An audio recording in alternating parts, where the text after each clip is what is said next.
अब बिहार के शिक्षकों के लिए एक बड़ी राहत की खबर आई कि शिक्षा विभाग ने शिक्षकों के लिए, खासकर बीपीएससी शिक्षक और विशिष्ट शिक्षकों के लिए एक आदेश जारी किया कि भाई शिक्षकों को, जो सरकारी सेवक हो गए हैं, चाहे वो बीपीएससी शिक्षक हैं और विशिष्ट शिक्षक हैं, वो 4 लाख से अधिक उनकी संख्या है, कोई 4.5 लाख लगभग। तो ये कल आदेश जारी हुआ कि भाई उनको सप्तम वेतन जो है, 7th पे के अनुरूप तो वेतन नहीं मिलता है। लोग कहते ना है कि शिक्षकों को चाइनीज कट वेतन लागू किया गया है, सबको फिक्स करके, लेकिन और अन्य भत्ता सब 7th पे के अनुरूप मिला करता है, लेकिन मिल नहीं रहा था। इस संबंध में कई बार मैं चर्चा करता रहा हूँ और कहता रहा हूँ कि तो शिक्षकों के साथ अन्याय हो रहा है। जब सरकारी कर्मियों को भी 58% डीए मिल रहा है और शिक्षकों को 50% ही मिलता रहा है, तो विभाग ने एक आदेश दिया कि नहीं भाई, 7th पे अनुसार वेतन भले नहीं है शिक्षकों का, लेकिन भत्ते तो उनके समरूप मिलने हैं, समान मिलने हैं, तो भाई सबको वो वेतन, अब डीए सबको उसी अनुरूप दीजिए।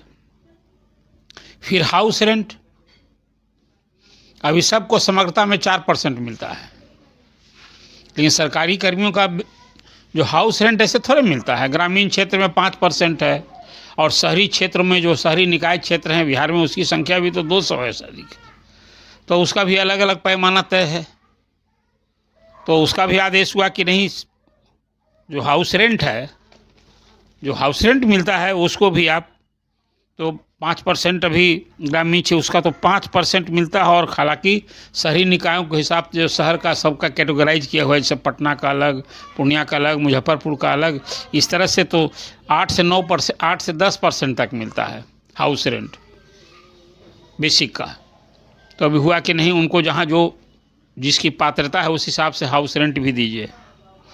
अब एक परिवहन भत्ता भी मिलता है, और परिवहन भत्ता जो है वो सब विशिष्ट शिक्षकों को या जो अध्यापक हैं उनको लगता है कि परिवहन भत्ता भी, जो सीटीए कहते हैं, वो भी जब मिलना शुरू हुई तो कुछ नहीं मिल रहा है। तो मुझे लगता है कि 1000 रुपये का औसतन वेतन में बढ़ोतरी होगी शिक्षकों की। और फिर कहा है कि वार्षिक वेतन वृद्धि कीजिए, और इस सब को जोड़ जाड़ के HRMS पर आप सबको कैलकुलेट करके सब शिक्षकों का उस अनुरूप बनाइए, ताकि उसका वेतन भुगतान होगा। तो चुनाव के बाद जिस दिन जनादेश आया, उसी दिन विभाग ने ये चिट्ठी जारी की है। स्वाभाविक है कि नतीजे आने के बाद एक बड़ा डिसीजन है, जो शिक्षकों के लिए एक राहत भरी खबर आई। अब जानते हैं ना कि शिक्षकों का जो पे है, खासकर जो स्लैब है शिक्षकों का, उसके हिसाब इसी तरह का लाभ हेडमास्टर और हेड टीचर को भी मिलना है, जो शिक्षकों को मिला। भी तो बीपीएससी द्वारा बहाल हैं, उनको भी ये मिलना है। तो ये जो अभी हुआ, आप जानते हैं कि 1 to 5 जो शिक्षक हैं उनका अभी सबका तो पे फिक्स हुआ है ना, उसमें है कि 25,000 से लेके और 43,830 रुपये है 1 to 5 वाले का। 6 to 8 वाले का है 28,000 से 49,090 रुपये। और फिर उसी तरह से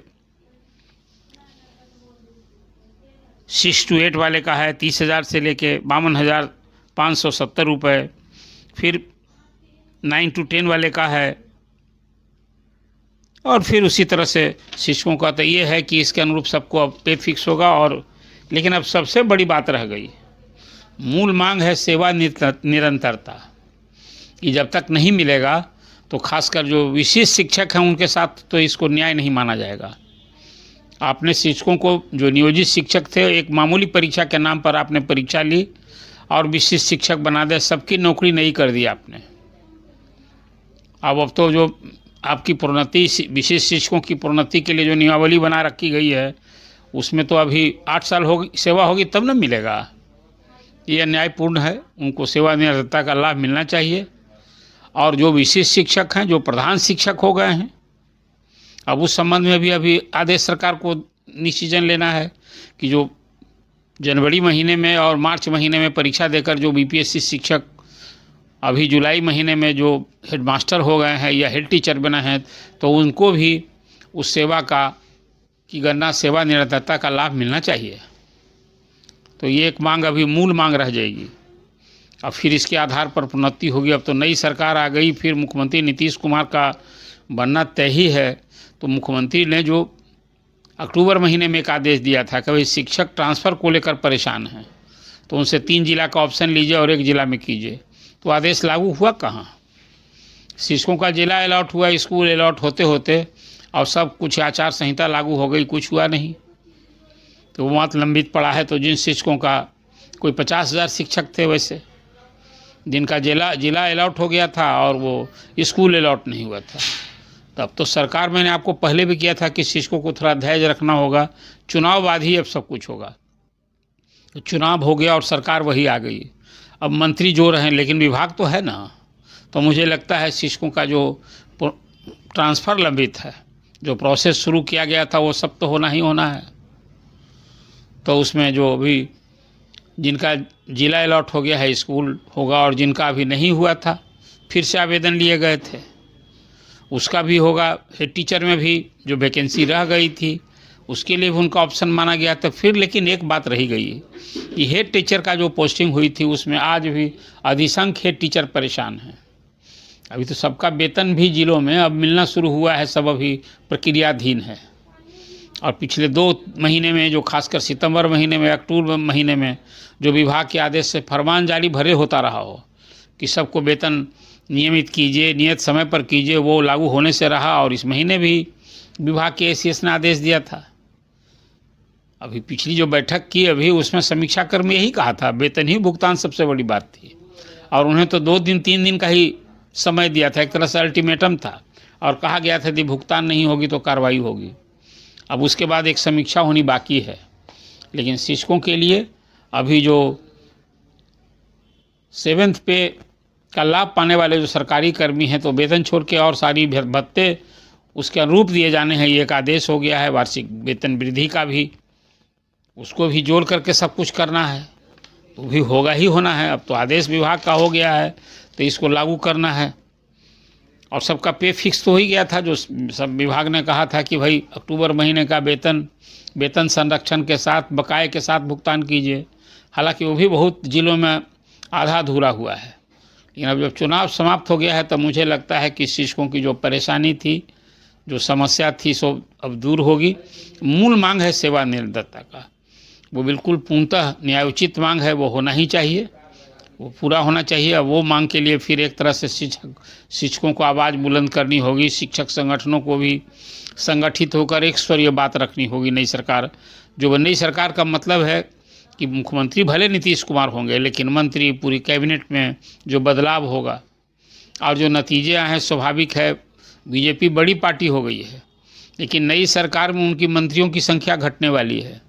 वो मैं इसलिए कह रहा हूँ कि तो अब जदयू को भी तो बीजेपी से 4 ही विधायक कम न हैं, और अभी जो संख्या बल था मौजूदा विधानसभा में, 17वीं विधानसभा में, उसमें जदयू के विधायक कम थे, तो मंत्री भी उनकी संख्या कम थी और बीजेपी के ज़्यादा मंत्री थे।